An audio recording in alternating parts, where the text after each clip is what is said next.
21. Navegar à bolina. Expressão que quer dizer sem direção ou rumo. Então qual é a expressão portuguesa que quer dizer sem direção ou rumo, completamente perdido, sempre a mudar de direção de forma inconsistente? Navegar à bolina. O que quer dizer bolina? Quer dizer contra o vento. E é uma invenção portuguesa. Uma invenção portuguesa. Como assim? No século XV, os barcos à vela tinham velas na forma de um quadrado que só podiam andar quando o vento estava a favor ou de feição, ou melhor dizendo, quando o vento soprava na direção para a qual os marinheiros queriam seguir, pois o sistema de velas quadrangulares que existia não permitia navegar contra o vento. Para ultrapassar esta dificuldade, os marinheiros portugueses inventaram uma embarcação de pequeno porte, ou menor tamanho com uma vela triangular que permitia navegar aos zigue-zagues, ou melhor dizendo, virando constantemente à direita e à esquerda. Em vez de ficarem dias à deriva à espera que o vento começasse a soprar de feição ou na direção para a qual eles queriam seguir, esta estratégia permitia-lhes navegar obliquamente em relação à linha do vento, à bolina, e portanto continuar a avançar mesmo quando as coisas não lhes corriam de feição ou o vento não soprava na direção pretendida. Mas se navegando à bolina os marinheiros portugueses conseguiram chegar ao seu destino usando os ventos que não lhes estavam de feição, então não compreendo o título do jornal que diz: Governo não navega à bolina e tem estratégia. Bom, naqueles tempos era uma grande inovação, mas navegar em zigue-zague leva consideravelmente mais tempo do que percorrer a mesma distância em linha reta. E andar sempre a mudar de rumo também pode parecer falta de consistência. O título do teu jornal está a reforçar a ideia de que, ao contrário do que pode parecer, perante tantos avanços e recuos ou mudanças de atitude ou de opinião, o governo tem uma estratégia definida. Ok. Antes de nos despedirmos, tenho uma pergunta para ti. Percebeste o significado da expressão correr de feição? Como estavas a explicar que o vento, quando faz avançar os barcos à vela na direção pretendida, corre de feição, parece-me lógico concluir que correr de feição quer dizer correr bem, adequadamente, favoravelmente. É isso mesmo. 22. Não sei nem quero saber. Coloquialismo que pretende sublinhar o mais completo desinteresse por uma pessoa, acontecimentos ou assunto. Sabes onde é que a Maria foi passar as férias? Não sei, não quero saber e tenho raiva de quem sabe. Que nóia! O que é que se passou com vocês? Eram tão amigos, andavam sempre a sair juntos. Zangaram-se? Então não sabes que ela me roubou a namorada. Cortei relações com as duas. Não quero nunca mais ouvir falar de nenhuma delas. Epá! Não sabia, desculpa. Não voltarei sequer a mencionar o nome da senhora. Acho bem. Penso que o exemplo que acabamos de dar ilustra bem o significado desta expressão idiomática. Dizem que os portugueses são um povo de brandos costumes, mas não é bem verdade. Pois é, há muitas circunstâncias em que as pessoas ficam de tal maneira irritadas umas com as outras que não querem sequer ouvir mencionar o nome da pessoa em causa. Mas a expressão não se aplica apenas nessas situações. Também pode descrever acontecimentos ou assuntos sobre os quais não queremos falar, ou simplesmente para sublinhar que uma coisa não nos interessa absolutamente nada. Nos anos 30, o compositor sambista brasileiro Noel Rosa escreveu um samba sob o mote Tenho raiva de quem sabe. Eis mais 2 exemplos de uso. Quem será que vai ganhar o jogo Benfica Sporting? Não sei, não quero saber e tenho raiva de quem sabe. Detesto futebol. A que horas chega a tua sogra? Ninguém me pediu para ir buscá-la ao aeroporto, por isso não sei, nem quero saber. 23. Não ter guita. Coloquialismo usado para descrever uma situação financeira precária. Este fim de semana vens connosco ao cinema. É fim do mês, não tenho guita. Se eu fizesse a mesma pergunta à tua avó, ela responderia: é fim do mês, não tenho dinheiro nem para mandar cantar um cego. As palavras guita, massa, cacau, carcanhol ou chave querem todas dizer dinheiro, mas são usadas exclusivamente em contextos muito informais, coloquiais e sobretudo por gente bastante jovem. As pessoas mais velhas preferem usar a expressão não ter dinheiro, nem para mandar cantar um cego. Que expressão mais estranha! De onde virá? Imagino que tem que ver com a velha tradição de músicos de rua, alguns deles cegos, a quem as pessoas davam algumas moedinhas para tocar e cantar. Quando as pessoas nem sequer uns trocos têm para dar aos músicos que cantam na rua, é porque estão mesmo nas lonas. A expressão nas lonas quer dizer que não se tem dinheiro, mas também pode querer dizer que estamos cansados. Há quem diga que essa expressão descreve o que acontece aos pneus quando se desgastam. Parece que sim. Quando o revestimento de um pneu se rompe ou está muito gasto, a lona que está no seu interior fica exposta, e daí dizermos que estamos nas lonas quando estamos muito cansados ou gastos. E por acréscimo quando gastamos todo o nosso dinheiro e ficamos sem uma única moedinha. Eis um exemplo para cada uma das palavras ou expressões do podcast de hoje. Podes emprestar-me 20 chavos? Eu não tenho dinheiro nem para mandar cantar um cego. Fui à China para correr na maratona da Grande Muralha e estou nas lonas. Estás cansado ou sem dinheiro? Ambos. Gastei uma pipa de massa na viagem e o percurso é tão duro que quando terminei não sentia as pernas. Os jogadores de futebol ganham muito cacau. Eles gastaram uma pipa de massa, mas compraram a casa dos sonhos deles. Gostava de comprar uns ténis da Nike, mas não tenho guita. Ganhei 20 euros no Totoloto. Estás cheio de carcanhol. Então, não pagas nada. Para a próxima vez que nos virmos, pago-te um café. Um café? És mesmo forreta. Note-se, por favor, que os brasileiros também usam a palavra grana com o significado de dinheiro. Não tenho grana para ir ao concerto do pianista japonês Nobuyuki Tsuji. Outras expressões mencionadas. Não ter dinheiro nem para mandar cantar um cego. Estar nas lonas. Não ter um chavo. Gastar uma pipa de massa. Ter e não ter cacau ou carcanhol. 24 de faca e alguidar. Expressão que descreve uma grande discussão com muitos gritos e situações de violência física. A expressão de hoje é de faca e alguidar. De faca e alguidar é realmente uma expressão muito estranha. Fiz uma pesquisa na internet e encontrei notícias, novelas, histórias, canções e até um filme português que se promovia como sendo uma verdadeira história de faca e alguidar, mas ainda não percebi muito bem o que é que uma faca e um alguidar têm que ver com violência. Quando me falam de faca e alguidar, a primeira imagem que me vem à mente é a de uma matança. Nas regiões rurais de Portugal, ainda há muitas pessoas que criam animais como galinhas e até porcos para comer. Quando chega a altura de matar esses animais, é necessária uma longa faca para os degolar, ou cortar-lhes a garganta, e um alguidar para recolher o sangue que resulta dessa operação. E como tudo é feito a sangue frio, isto é, sem qualquer tipo de anestesia, os animais são agarrados e até serem degolados geralmente debatem-se e gritam bastante. Este momento está, portanto, também associado a uma enorme gritaria. Gritaria essa que é desesperada e em vão, ou melhor dizendo, não serve para nada, pois os gritos desses animais não demovem as pessoas de os matar. Mas está explicada a expressão, discussão de faca e alguidar, é uma discussão que envolve muita gritaria, mas que em nada ajuda a resolver o problema e que pode evoluir para uma situação em que as pessoas que estão a discutir se envolvem numa luta física que pode acabar de forma sangrenta. Mas há ainda mais um pormenor a acrescentar. Faca e alguidar são dois objetos de uso comum na casa das pessoas e quando se descreve uma discussão como sendo de faca e alguidar, existe ainda esta associação a uma cena doméstica, entre duas pessoas da mesma família ou um casal. Um romance de faca e alguidar é assim uma história de amor que acaba com os dois amantes a discutir de forma muito violenta e a chegar a vias de facto, quer dizer, envolver-se numa luta física com armas brancas que consequentemente dá origem a ferimentos graves ou sangrentos. As canções que descrevem histórias de ciúmes ou amores violentos, os livros que contam histórias de amor que acabam em morte, ou as notícias de jornal que descrevem crimes de violência doméstica entre casais ou entre familiares próximos são geralmente descritos como canções, novelas ou notícias de faca e alguidar. Agora compreendo a associação entre esta expressão sangrenta e uma história ou crime. Está tudo explicado. Outras expressões mencionadas. Chegar a vias de facto. Ser em vão. 25 por fora cordas de viola. Uma bela aparência pode ser enganosa. Que edifício bonito. 1.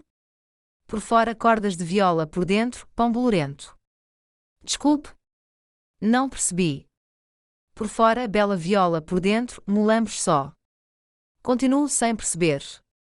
Não compreendo qual é a relação entre este magnífico edifício e cordas de viola, pão bolorento ou mulambos. Mulambos? Nem sequer sei o que significa essa palavra. A expressão por fora cordas de viola, por dentro, pão bolorento, é um ditado português. Ai sim? Pois é a primeira vez que estou a ouvir esse ditado. Há duas versões possíveis, por fora cordas de viola, por dentro, pão bolorento ou por fora, bela viola, por dentro, mulambos só. E o que quer dizer é muito óbvio, uma bela aparência pode ser enganosa. No caso deste edifício, é muito bonito por fora, mas muito pouco funcional por dentro. É um edifício muito velho e que está a precisar de obras estruturais. Agora percebi o que quer dizer.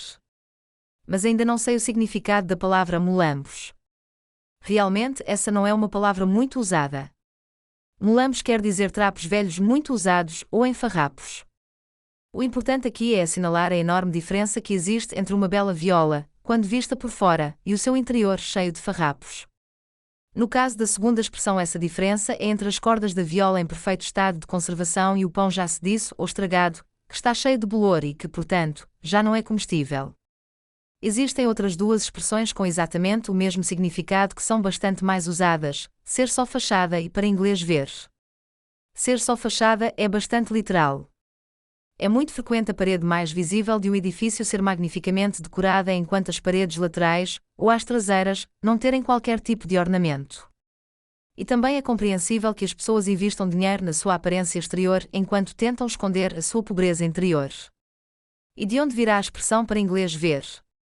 Acredita-se que teve origem no Brasil quando, em 1831, o governo promulgou, devido à pressão do governo inglês que entretanto tinha abolido a escravatura, uma lei proibindo o tráfico de escravos, mas nada fez para que essa lei fosse aplicada na prática. As pessoas ficaram assim com a impressão que havia uma lei apenas para calar as críticas dos ingleses. Que interessante! Hoje fiquei a aprender uma palavra nova, mulambos, e 3 expressões idiomáticas que expressam a ideia de que as aparências enganam, são ilusórias, ou não têm nenhuma validade prática. Bibliografia. Leis para inglês ver. Wikipédia consultada 20 de setembro de 2015. Outras expressões mencionadas. Por fora, bela viola. Por dentro, mulambos só. Ser só fachada. Para inglês ver. 26. Agarrar o touro pelos cornos. Quando alguém enfrenta direta e determinadamente uma situação difícil ou uma adversidade. Esta expressão descreve o que fazem os focados nas touradas portuguesas, não é? É verdade.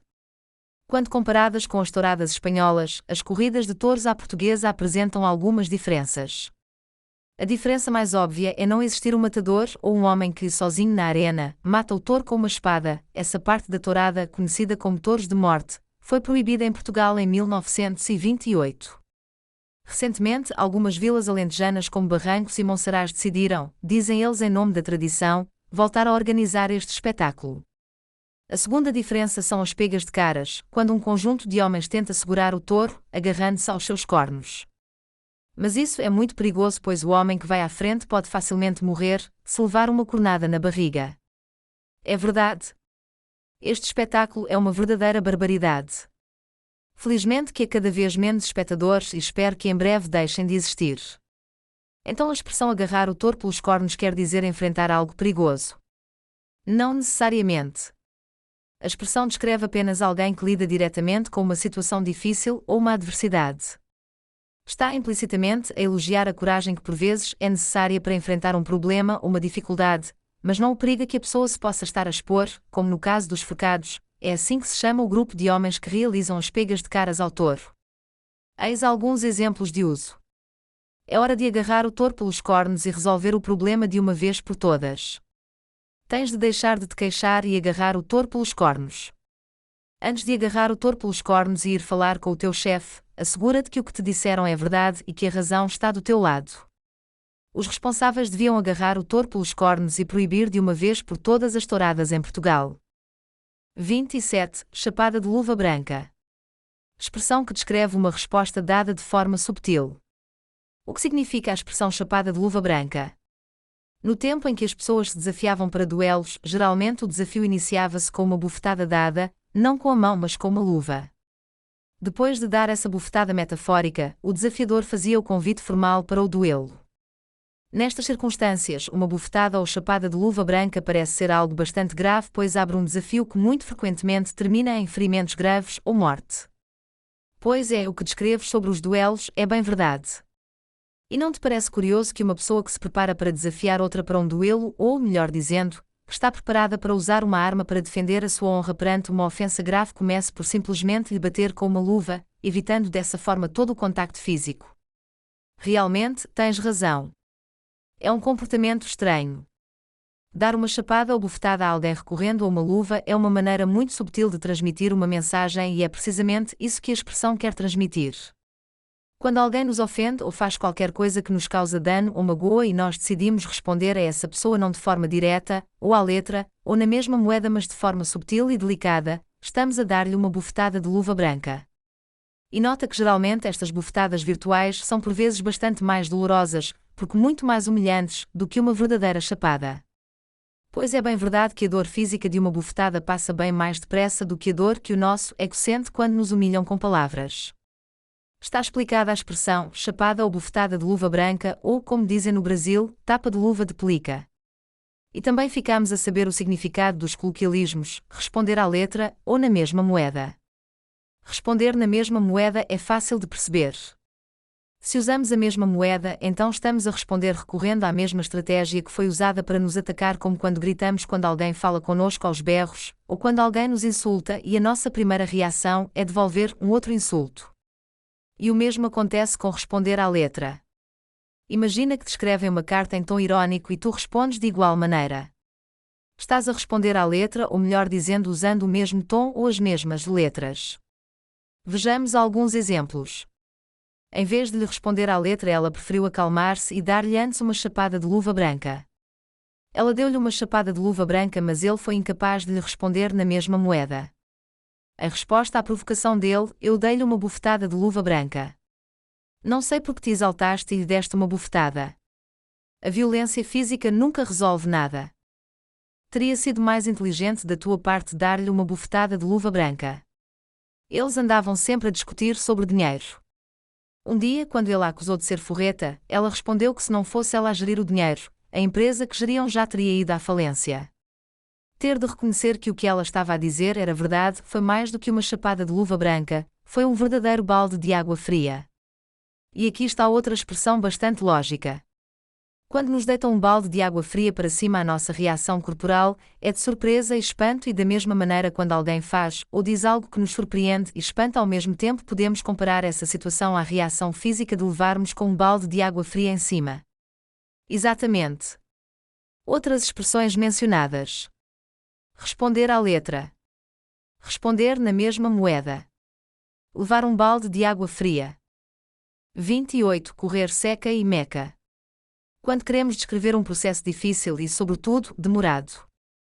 De acordo com a tradição, todos os muçulmanos que tenham saúde e possibilidades económicas para o fazer, devem visitar pelo menos uma vez nas suas vidas o local mais sagrado da sua religião, a cidade de Meca, na Arábia Saudita. Uma vez por ano, entre o 8º e o 13º dia do último mês do calendário islâmico, os muçulmanos de todas as partes do mundo confluem àquela cidade saudita, cumprindo dessa maneira o Hajj ou peregrinação. Para muitos deles, esta viagem a Meca é longa e difícil e, por isso, não surpreende a referência a esta palavra numa expressão que pretende sublinhar a dificuldade de alcançar alguma coisa. Quanto à palavra seca, o dicionário online Priberon associa-a diretamente à expressão correr seca e Meca e define-a como uma terra distante e indeterminada. Segundo o mesmo dicionário, a expressão descreve a ação de andar por muitas terras, ou de ambular por diversos locais, geralmente à procura de alguém ou alguma coisa. A expressão também é usada em Espanha, mas, de acordo com o dicionário da Real Academia Espanhola, a palavra seca vem do árabe saca ou sica e faz referência a uma casa onde se produz ou cunha moeda, e a expressão sugere a enorme distância que existe entre o sagrado, Meca, e o profano, dinheiro. Alguns autores espanhóis também especulam que a palavra se refere a um local em Córdoba e a expressão faz, desse modo, referência às peregrinações realizadas a esses dois locais que, em termos geográficos, seriam muito distantes um do outro. É igualmente possível que a palavra seca não faça referência a nada de específico, mas tenha sido inventada apenas para rimar com Meca.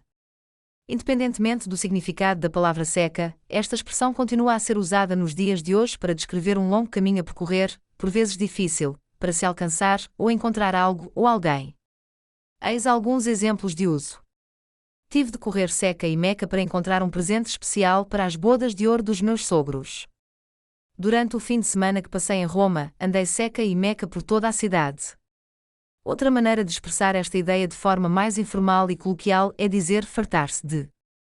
O verbo fartar significa literalmente comer até não poder mais, encher-se ou saciar-se, e figurativamente satisfazer plena e completamente um desejo ou uma paixão. Quando pretendemos descrever a ação de andar, caminhar ou percorrer um longo caminho, podemos substituir a expressão correr seca e meca por fartar-se de correr ou andar, como nos seguintes exemplos. Fartei-me de andar para encontrar um presente especial para o meu marido. Durante o fim de semana que passei em Barcelona, fartei-me de andar pelas Ramblas. Quando a ideia que se pretende reforçar é a dificuldade do caminho ou o esforço que tivemos de fazer para alcançar algo, então apenas a expressão correr, andar ou percorrer seca e meca serve. Os refugiados percorrem Seca e Meca para chegar à Europa. Para chegar onde cheguei e alcançar o sucesso, caminhei Seca e Meca. Outras expressões mencionadas. Fartar-se de. 29. Estar feito ao bife. Estar com um problema grave sem solução à vista. A expressão de hoje é bastante estranha, estar feito ao bife, que significa estar com um problema grave sem solução à vista, estar tramado ou lixado. Muitas pessoas consideram o bife, sobretudo se for de vaca, uma carne muito saborosa e por isso nobre. Assim, não se compreende qual poderá ser a relação entre um bife e um problema. Coloquialmente falando, também se usa a palavra bife para descrever um turista, não é? A relação entre um turista e um bife não é assim tão estapafúrdia.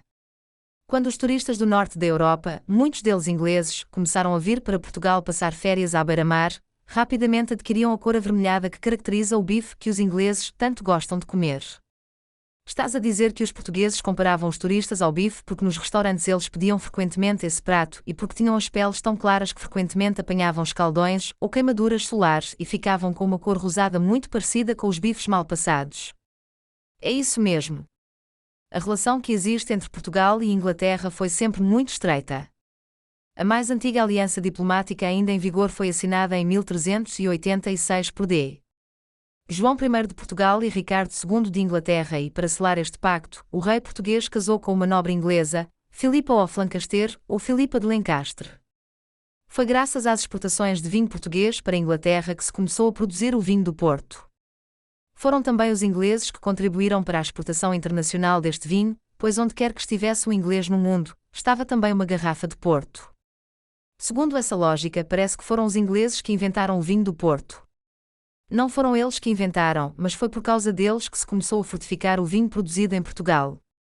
Naquele tempo, a exportação de produtos para a Inglaterra era feita por barco, e o vinho de mesa chegava muitas vezes estragado ao seu destino, pois a viagem era longa.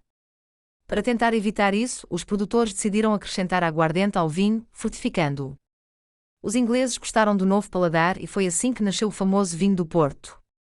Bom, já percebi a importância dos bifes ingleses, mas isso não explica a expressão de hoje. Há coisas que nunca conseguiremos explicar e muito menos determinar a sua origem, mas podemos especular sobre o assunto e aí cada cabeça, sua sentença. Essa expressão eu conheço, quer dizer que cada pessoa tem a sua própria opinião sobre um determinado assunto. Nesse caso, qual é a tua sentença sobre a expressão desta semana? Os bifes mais tenros ou macios e suculentos são feitos com carne do lombo ou alcatra. Mas existem outros cortes de carne que também se podem cozinhar à fatia como um bife. Para tornar esses cortes mais tenros, algumas pessoas usam um martelo de cozinha para bater a carne antes de a cozinhar. Para mim, a imagem de um pedaço de carne a ser literalmente batido com um martelo descreve na perfeição o que deve sentir uma pessoa com problemas tão grandes e tão graves que não consegue vislumbrar uma saída, ou ver uma luz ao fundo do túnel. Uma pessoa que está feita ao bife é assim alguém que foi socado até à exaustão e está completa e totalmente tramado ou lixado. Não me parece má de todo essa tua sentença. É até bastante verosímil. Dá-me alguns exemplos de uso, por favor. Estou feito ao bife, fui despedido e agora não tenho como pagar as prestações do carro. O meu senhorio quer a casa no final do mês. Estou cheia de trabalho e sem tempo para procurar casa. Não sei o que fazer. Estou feita ao bife. O Manuel está feito ao bife. Por quê? A mulher dele descobriu que ele andava a jogar online e perdeu todas as economias do casal. Outras expressões usadas. Cada cabeça, sua sentença. Estar lixado, ua. Estar tramado, ua. Ser um bife. Ver uma luz ao fundo do túnel. 30. Bater na mesma tecla. Expressão que descreve a repetição de um movimento sem resultados práticos. Por vezes é possível compreender o significado de uma expressão mediante o sentido literal das palavras que a compõem como nos seguintes exemplos. Bater na mesma tecla descreve a repetição de um movimento sem resultados práticos. A imagem está associada com as teclas de uma máquina de escrever e daí o uso do verbo bater, bastante mais comum quando se fala de escrever à máquina do que quando se usa um processador de texto num computador. Bater na mesma tecla pressupõe insistir num único assunto ou repetir o mesmo tópico até à exaustão. Geralmente, pedimos ao nosso interlocutor que pare de bater na mesma tecla, ou melhor dizendo, pedimos-lhe que pare de insistir ou de repetir a mesma ideia, como nos seguintes exemplos. Já disseste isso milhares de vezes. Para de bater na mesma tecla. Não vale a pena continuar a bater na mesma tecla. Eu já disse que não e não vou mudar de ideias. Para de bater na mesma tecla. Já te disse que não quero falar mais sobre o assunto. Não insistas. 2. Não bater mais no ceguinho também está associado à repetição de algo, geralmente de uma acusação ou reprimenda.